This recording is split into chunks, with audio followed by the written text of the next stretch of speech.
Hi everyone, today we're covering content from chapter 10 in part 4 of your textbook, Leading Teams, as part of the leadership experience.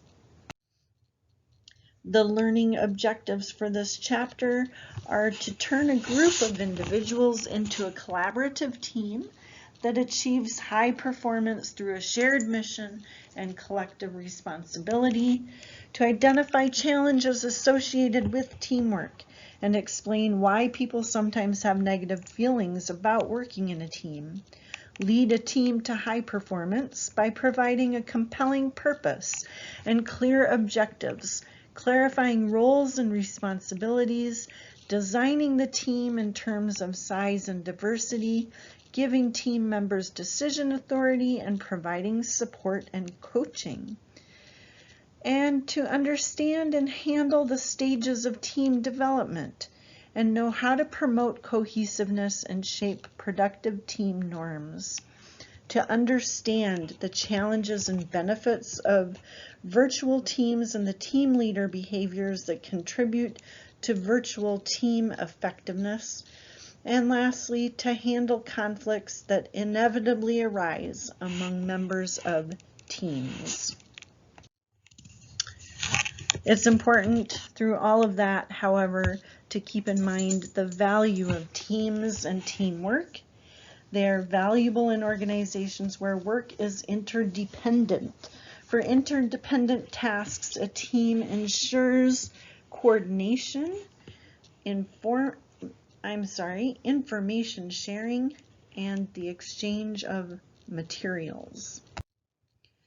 Benefits of teams and teamwork center around high productivity, the quality improvements that can be made, greater flexibility and speed, flatter management structures, and increased employee involvement and satisfaction. In other words, a higher sense of people feeling vested in what they are doing, and lower turnover.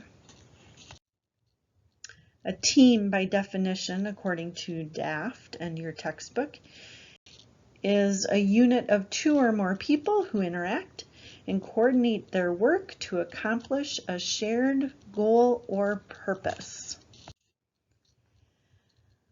Sometimes team members experience certain dilemmas, such as having to give up their independence and autonomy, having to contend with free riders. You know those folks. You've been a part of a group project or teamwork where somebody on the team benefits from the team membership but does not actively participate in and contribute to the team's work. This is sometimes referred to as social loafing.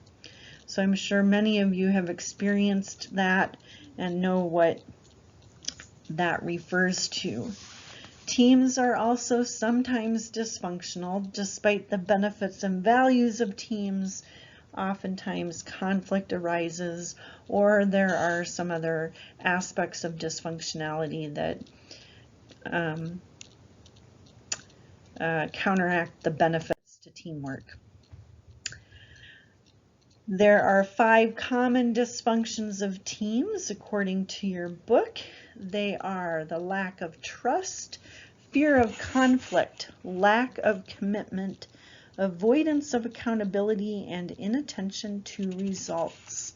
With regard to the lack of trust, this refers to attitudes and behaviors of people when they don't feel safe to reveal mistakes, share concerns, or express ideas. So when they don't bring things to the group's attention because they are not feeling a sense of trust within the group dynamics.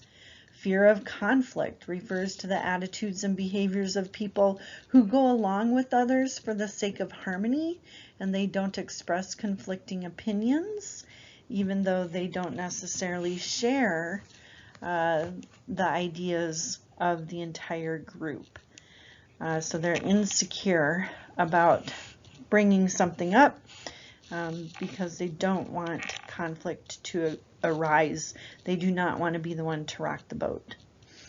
Lack of commitment refers to attitudes and behaviors of people on a team or in a group who can't truly commit to decisions because they haven't contributed their true opinions and ideas. They don't have a vested interest in the goals of the group. They haven't been an active, productive member of the group, so therefore they really can't make informed decisions about the group and therefore show a lack of commitment. Avoidance of accountability has to do with the attitudes and behaviors of people who don't accept responsibility for the outcomes of the teamwork or group effort. They engage in finger pointing when things go wrong. They play the blame game. And the last common dysfunction of teams is the inattention to results, meaning that the attitudes and behaviors of members are to put personal ambition or the needs of their individual departments ahead of collective results. So those are some of the ways in which teams can be dysfunctional and unproductive and not helpful to the overall organizational mission or goals or achievements or outcomes. So elements that lead to a high performance of a team on this slide refer to things like having a compelling purpose and clear objectives and explicit metrics. So everybody's on the same page and kind of knows the path that they are going to take collectively in order to reach their end results and goals. Another key element is around having a diversity of skills and unambiguous roles among team members, so you have a good collection of skills and assets, so everybody on the team has something of value to be at the table and something to offer and contribute, and their role is clearly identified in the group effort. Having a streamlined team size, so not too few and not too many people on your team. That can often minimize some of those dysfunctional characteristics that sometimes arise in teams where you have, maybe one person who's the loafer or the free rider, and maybe somebody else is the dominating, overbearing group member who kind of takes over even when others don't want them to. Decision authority over how to achieve goals. So more of a shared decision-making process, a democratic process, having a clear understanding of how decisions will be made and the process in which that happens, and sort of the flow, the organizational flow of activities and decisions towards goal achievement. And lastly, elements of key high-performing leaders and teams revolve around support and coaching. So that collaborative effort among team members where they help each other out, pick up where each other leaves off, and really complement each other's skills and abilities and efforts toward the common goal. 3 essentials of an effective team have to do with commitment, competence, and common goal. So this is sort of a recap of the previous slide and other things we've talked about during this unit in the text, but also in relation to effective leadership. So that commitment, that unity towards the same cause, cohesiveness, and that vested interest in what you're all about. Competence, that can include the technical competence of whatever the task at hand is, but also having good problem-solving skills and interpersonal skills. Those are key to effective communication, which we've talked about already as well, which is very important to positive outcomes, and that last essential element of having that common goal, being all on the same page and heading in the right direction. Those are the essentials of an effective team. Then this slide here is a nice diagram and depiction of the 5 stages of team development. If you've taken your groups class, you might remember these 5 stages, beginning with the formation of a group, moving on to the storming phase, the norming phase, performing, and finally adjourning phase of a group. So the idea is that when a team is developed and you're forming your work group, there's a process of orientation and ice breaking that happens, and kind of where you're feeling each other out and kind of figuring out a plan, a game plan as to who's going to do what by when, and how are we going to get from point A to point B. Then the group or team moves into the storming phase, which sometimes involves some conflict and disagreements among the team members. Everybody's kind of vying for their role or their perspective to be adhered to. They're vetting for some kind of power or sense of belonging or a place within the team. And then after the ripples of conflict have kind of calmed down, there's a sense of norming, where there is an establishment of some semblance of order and cohesion and direction, so that the team can move into that performing stage where they are cooperating and problem solving and actively working on their goals and the tasks at hand, so that they can complete their tasks and come to a conclusion for their work efforts, and have resolution and dissolution of the team so they can adjourn. So that's the basic concept of the flow of the stages of team development. That is probably a review for you. So just kind of looking at the overview of team competencies, we talk about goal setting and performance management, planning and coordination, collaborative problem solving, communication, and conflict resolution. There's also the piece about the member roles, the team member roles. I mentioned that a moment ago. So there are essentially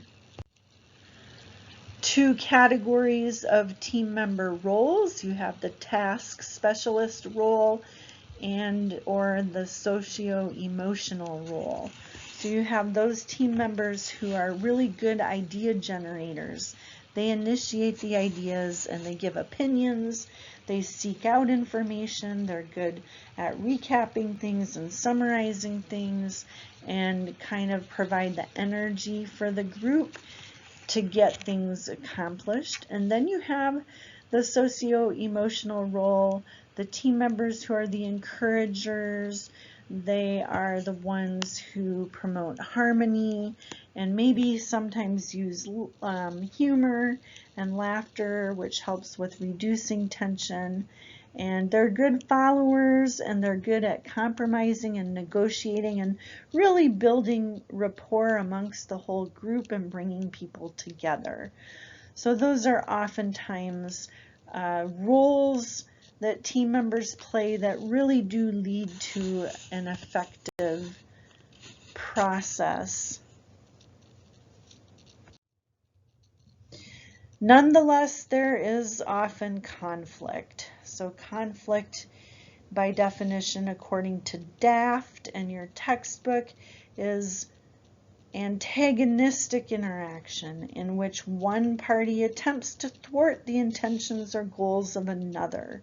So sometimes, this is that one troublemaker in the group that's always trying to instigate something or that causes some kind of friction within the dynamics of the group. Sometimes it can even lead to a negative group think, which totally deflates the purpose of the group and prevents any progress from being made on the team oftentimes. These are the main kinds of conflict that might arise within a team setting. You've got task conflict, where there's a disagreement among people about the goals to be achieved or the content of the tasks to be performed. So a lot of times people disagree on how to get something done. So the process of doing things, or they don't agree on the actual to-do list. There's a disparity in ideas of what needs to happen. You might also have relationship conflicts. Oftentimes this has to do with personality, incompatibility, that creates tension among group members and feelings of personal animosity among the team members can arise as well. So grudges can be held when people don't get along because of different personality types or communication styles. It makes for some very awkward and uncomfortable encounters among team members, and that also leads to not being productive or limits your ability to achieve your goals. So this graphic on this slide comes straight out of your textbook and shows the balance. It shows how balancing conflict with cooperation can be successful. In other words, the higher team performance you have, the lower amount of conflict there likely is. The higher amount of conflict among your team likely results in low team performances. Kind of common sense, pretty basic, but the research evidences this outcome of teams that try to balance conflict with cooperation. So some of the causes of conflict have to do with the competition for resources, or having different goals, or having a lack of clear roles and responsibilities.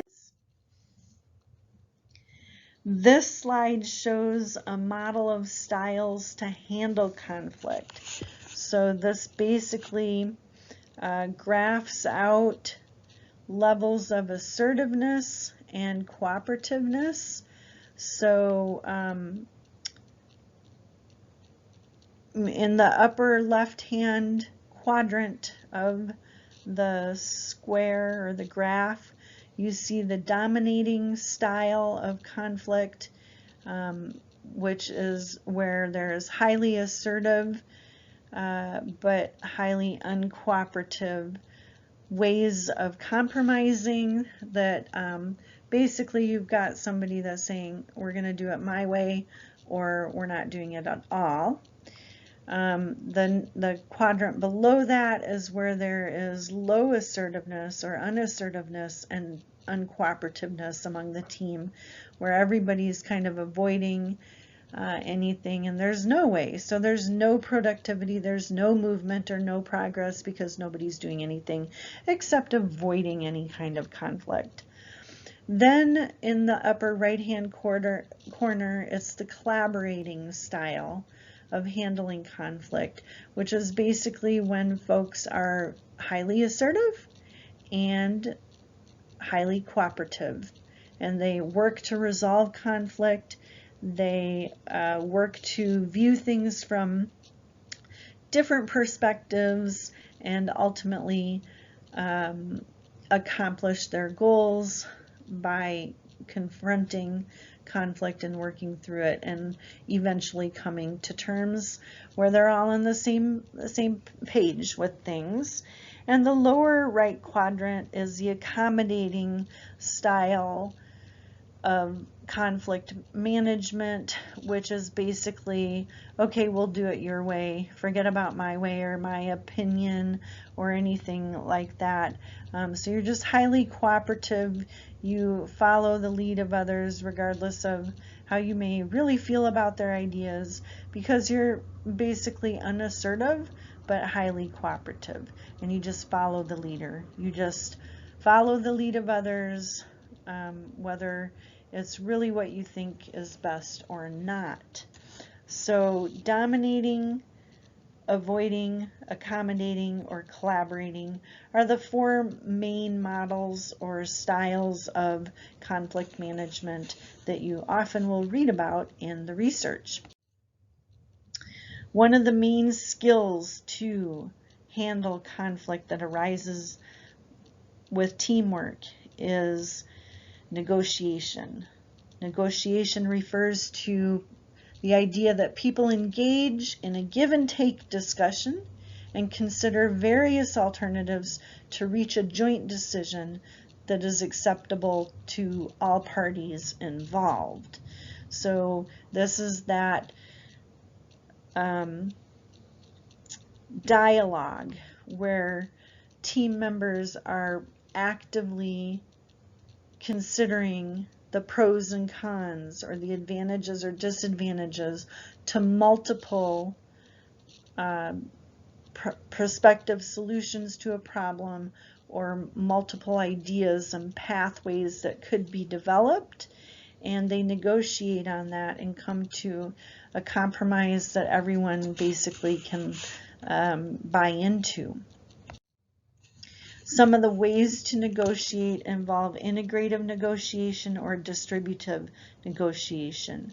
So integrative negotiation has to do with a cooperative approach in which conflicting parties try to reach a win-win solution where everybody can be happy and live with the ultimate decisions that are made. Distributive negotiation is more adversarial negotiation in nature, in which conflicting parties compete to win the most resources and give up as little as possible. It is very competitive, very debative, I guess, in nature. So some rules for reaching a win-win solution, which is the ideal negotiation style, I guess you could say. One of those strategies is to make sure you separate the people from the problem. So just because a problem or disagreement or conflict exists, if you can not associate that or link it directly to the people involved, keep the people separate from the problem, that will be very beneficial to your negotiation outcomes. Being able to focus on underlying interests and not current demands is also a good rule to follow. Demands create yes or no obstacles to effective negotiation, and the underlying interests present problems that can be solved creatively. Active listening and asking questions is another really good strategy for win-win solutions. Appreciative inquiry is a tactic that is often used and is highly successful in teamwork situations.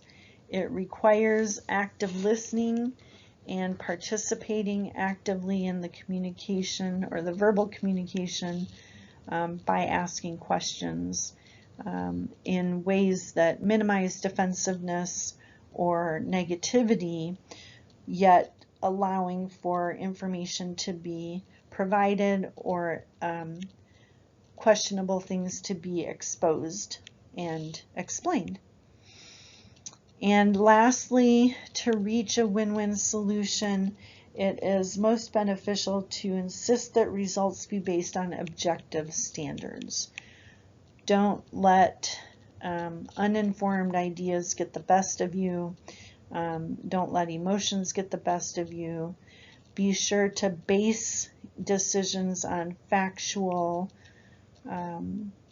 information or evidence, and not just assumptions or opinions or biases that team members may have. The way you think about team members, including employees or colleagues or whomever, this affects the way you treat them and the way they treat each other.